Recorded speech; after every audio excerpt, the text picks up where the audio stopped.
Well, I want to talk about this stuff first, the foundation and coming back here and doing it. We've talked about it. We've documented it. You were Walton Payton Man of the Year nominee. That had to mean something to you to see what you've been doing for the last handful of years in this place and in Jacksonville. And to kind of be recognized for it, right? Yeah, it was definitely special. That was one of the cooler things that I've ever been a part of and nominated for in my life. To do that and have people recognize and appreciate the difference that all 32 of the nominees and so many more guys across the league are trying to make in the communities that they play in or that they're from, and was cool. And the fact that all of us do this and nobody ever expects to be nominated or be shown any sort of appreciation for that. I think I'm speaking on behalf of everybody when we all do it because it's stuff we really care about and are passionate about, and have a platform to make a difference and want to do so. So it was pretty cool to be a part of that and be in that group of 32 men. You've been hammered at times. Yeah.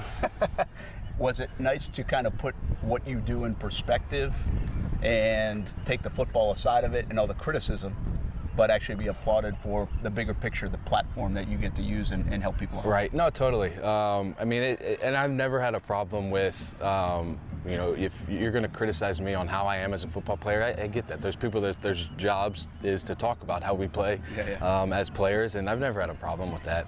But I think, like you talked about, it kind of changes the perspective and the lens of it all when you're able to come out here and do this and hold a youth camp on, the football field that I grew up playing on.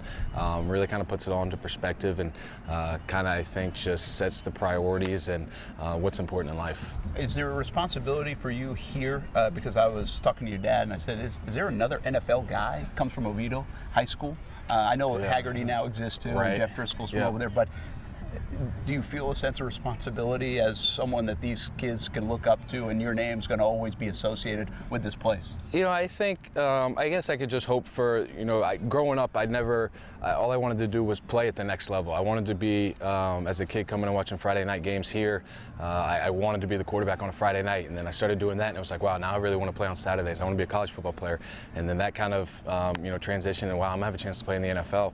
And, I hope that, whether I've carved the path or whatever you want to say, I can be a guy that kids can look up to and say he went through the same programs that we went through, he lived in the same place, he went to the same school, he sat in the same classrooms, and he made it to the NFL. So hopefully give kids the hope that it's possible and they can do it as well. That being said, I also feel like there's a sense you come home and there's an appreciation for Blake Bortles. I mean, I know sometimes in Jacksonville that's not always the case from a football, or in the world you live in, it's not always the case, but is there almost a sense of comfort definitely. That people they know Blake Bortles and they think Blake Bortles is cool regardless of stats or what anybody else is talking about. Right, yeah, this will always be home, and there's so many people, and that was because you kind of get in the fishbowl, right? Living in Jacksonville, you get in the fishbowl of, everybody thinks I suck, everybody hates me, everybody this, everybody that, and be able to come here and hang out with everybody and see so many people that were, huge parts of my life growing up and mentors to me, and you see that they don't care how you are as a football player. Like you said, they know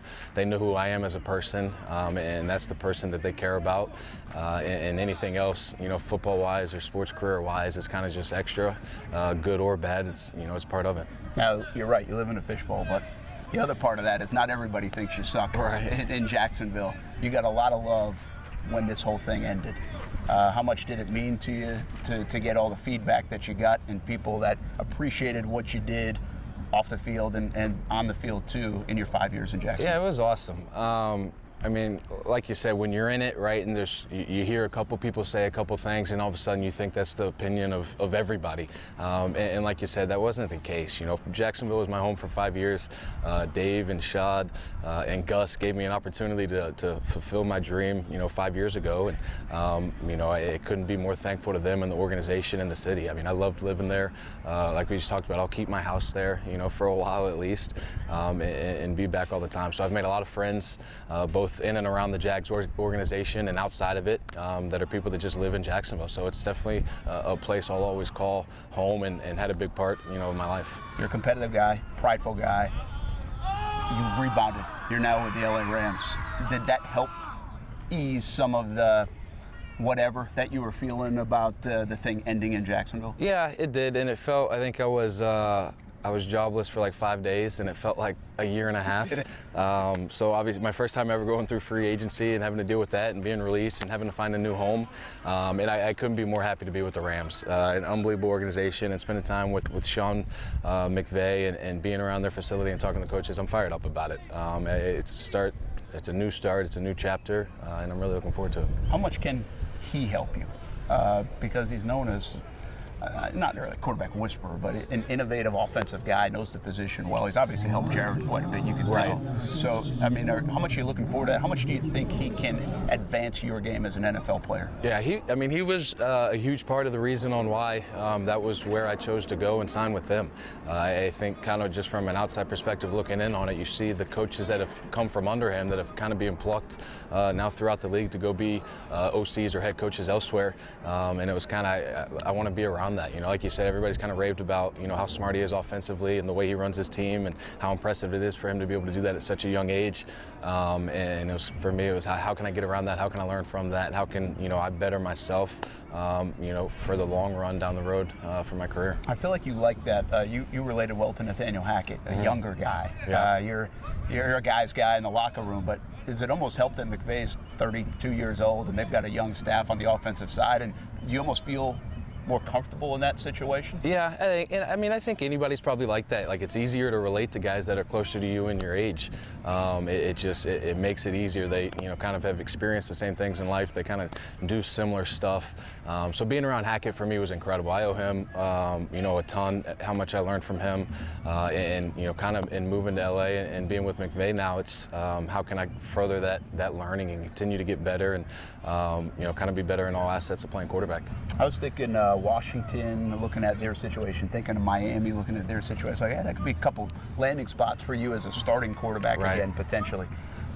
Do you almost need this to kind of get a backseat view, if you will? Everybody loves the backup quarterback. Right. You know that. Yeah. So do you almost need that, take a breath from what's been a rat race in a sense in the last 5 years? Yeah, it was, it was a different decision kind of to go through this whole thing. And like you said, there were some places where I could have maybe showed up as a starter or played or had a better likelihood of playing this year than going to LA, but it was kind of what can we do to set ourselves up for that next opportunity to be the starting quarterback in the NFL again. Let's not rush into a place in a bad situation and blow that opportunity. Let's be patient about it and get, go to the Rams, and whether it's a year, 5 years, 10 years, however long, I can spend there and be around those guys and learn, and then hopefully get that opportunity to go play in this league again. We heard rumors of even like a New England or play. I mean, you hear all sorts of rumors during free agency. Did you have offers? Did you have some opportunities to kind of pick your spot, or was it, hey, this is? You just talked about the Rams situation, but was that kind of like, well, this is our chance, let's take it? Yeah, no, there was a couple options. I was supposed to fly to a bunch of different places the week that I ended up signing with the Rams, and they were actually the first visit. And before going on any visits, kind of just thinking about it, that was where I wanted to be. It was where I thought the best decision for me to be was. And then after going there and spending a day with them and being around everybody, it kind of just solidified that. And I just shut it down and called everybody and say, hey, thanks for the interest. I'm gonna sign with the Rams. That's pretty good. You're due $6.5 million from the Jags no matter what. Was there a part of you that said, hey, sign me for $1 and make those guys pay the rest? Yeah. No, I was thinking about just not playing next year and going to all the home Jags games, sitting in the crowd. No, you can be the guy that heckles someone. Yeah, right, exactly. So, wearing my big Brandon Linder jersey in the crowd. But no, all that, I have no idea how that stuff works. I asked somebody the other day, like, so do they pay the Rams and then the Rams pay me, or do I don't know how any of that works. So, I'm unbelievably fortunate to be able to play the game I love and get paid to do it. So, whoever pays that money, I appreciate it. Listen, you're kind of a young guy still, competitive guy.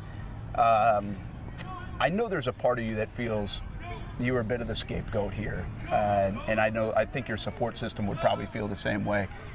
From what you did in the AFC Championship game to 3-1 start, and then everything breaking around you, is there a part of you that's just like are you mad at the Jags a little bit? Like, no, guys, this this wasn't all my fault Right. type of thing. Is Yeah. there any part No, of you I like wouldn't say that at all. I mean, like you said, we went from the highest of highs to the lowest of lows, and you know, being a play away from winning the AFC Championship game to having a really good start, and then kind of the wheels falling off and us not being able to get out of the slump.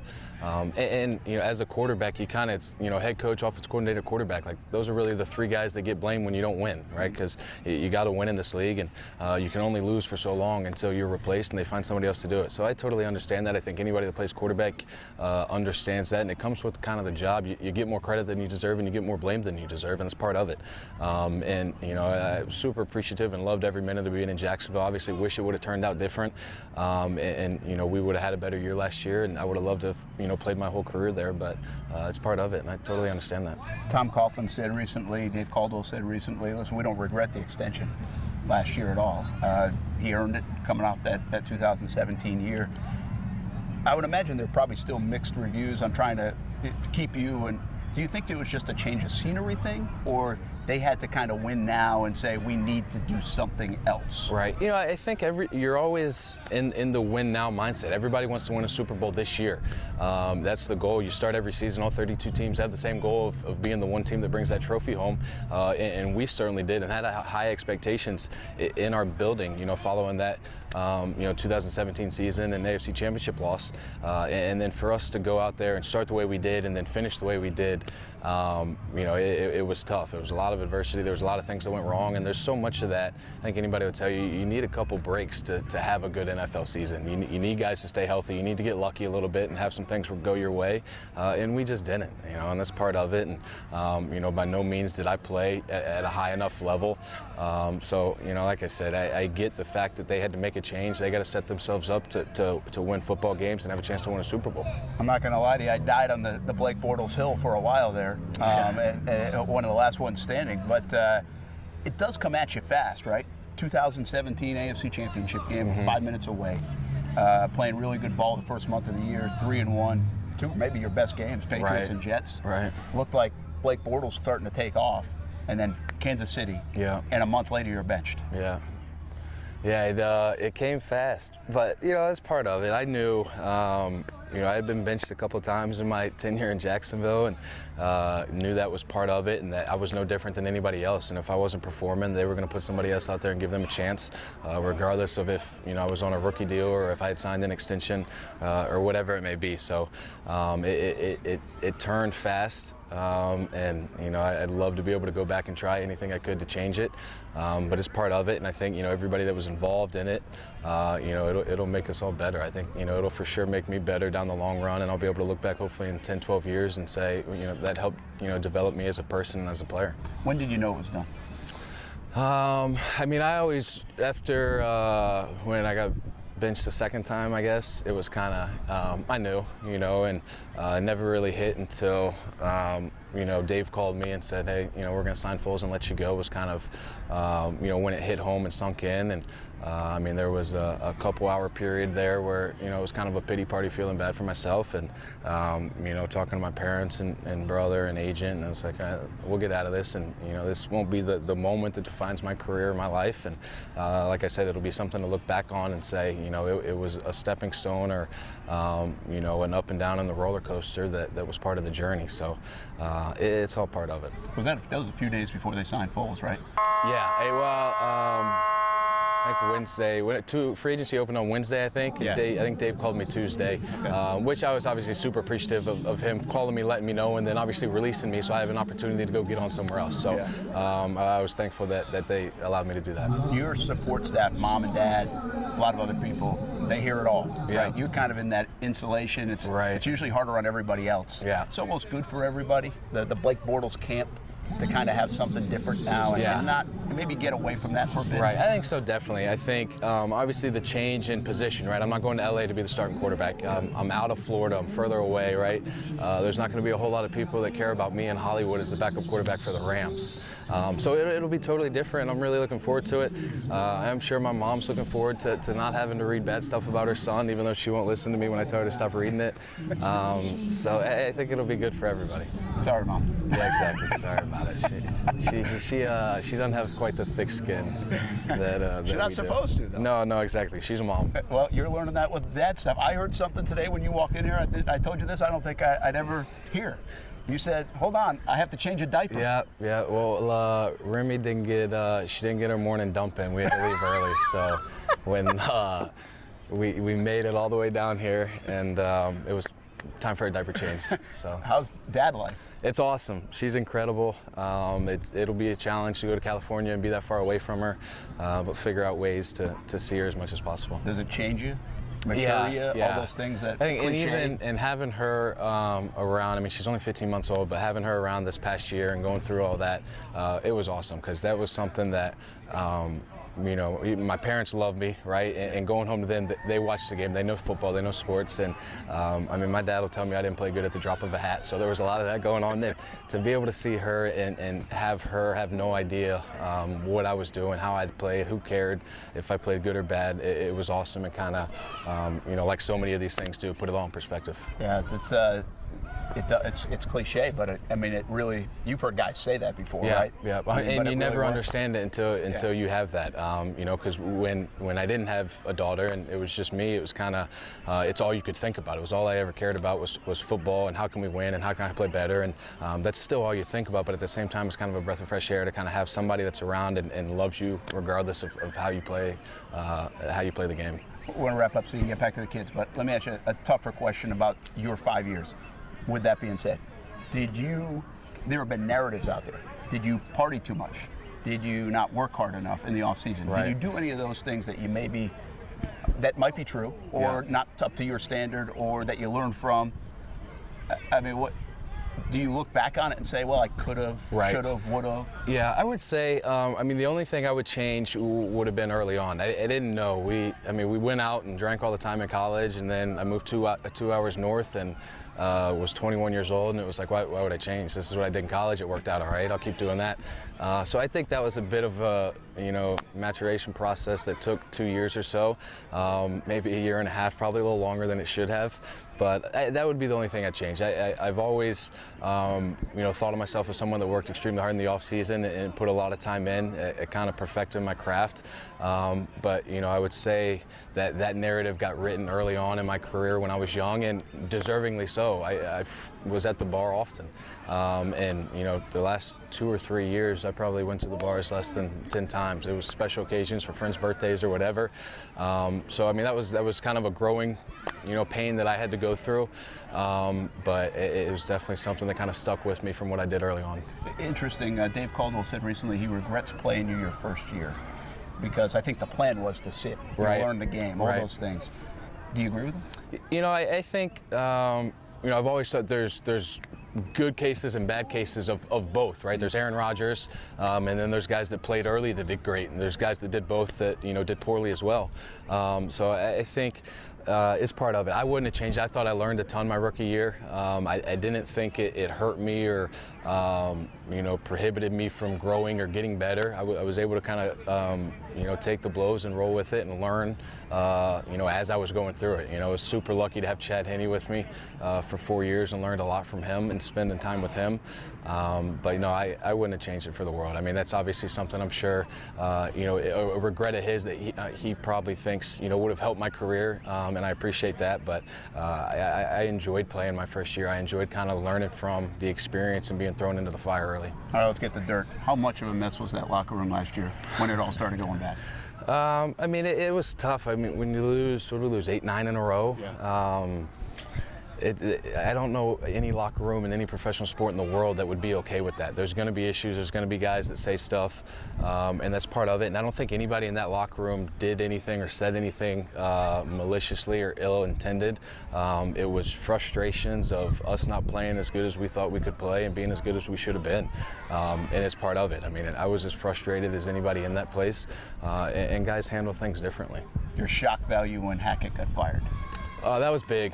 I didn't think that would happen. I thought, maybe I would get benched or they would fire, right? Which is kind of an odd move.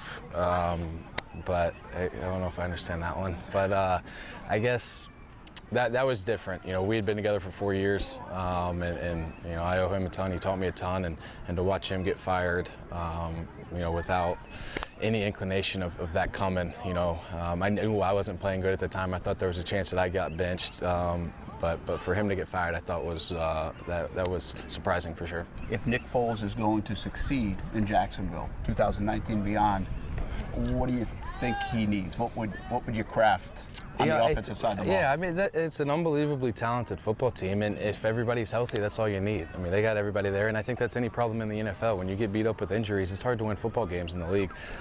So, I mean, he's an unbelievable football player. I wish him nothing but the best. And there's a ton of guys that are lifelong friends of mine that are still in that locker room and playing for that team. So, you know, I hope, you know, more than anything, they can stay healthy and have a good year, and Nick does well. Lastly, will you stay tied to Jacksonville? I know you're going to keep the house for a bit, but the foundation. You know, once this all clears out, and 10 years from now, will Blake Bortles still be going back to Jacksonville as the guy that built a bit of a foundation? Right. You know, I don't know. We're not going to do the golf tournament there this year. They're still going to do the PAL camp. Unfortunately, I can't be there. I'll be in LA, but I think as far as the football camp, you know, I don't think we have plans to stop that. That's something that's really cool that we've partnered with PAL and been able to do that. And it's been awesome. And I don't know, you know, maybe we move the golf tournament down here to Oviedo and do it down here around the same time as this. So it's all kind of stuff we'll figure out. You know, I have zero negative feelings towards Jacksonville. That's definitely will still be home for a while. Can an Oviedo guy make it in LA? I don't know. I guess the good thing is, like, we're north of LA, like we're out of there a little bit. The traffic and there's a lot going on out there. Good luck, man. I appreciate it, man. Thanks for everything.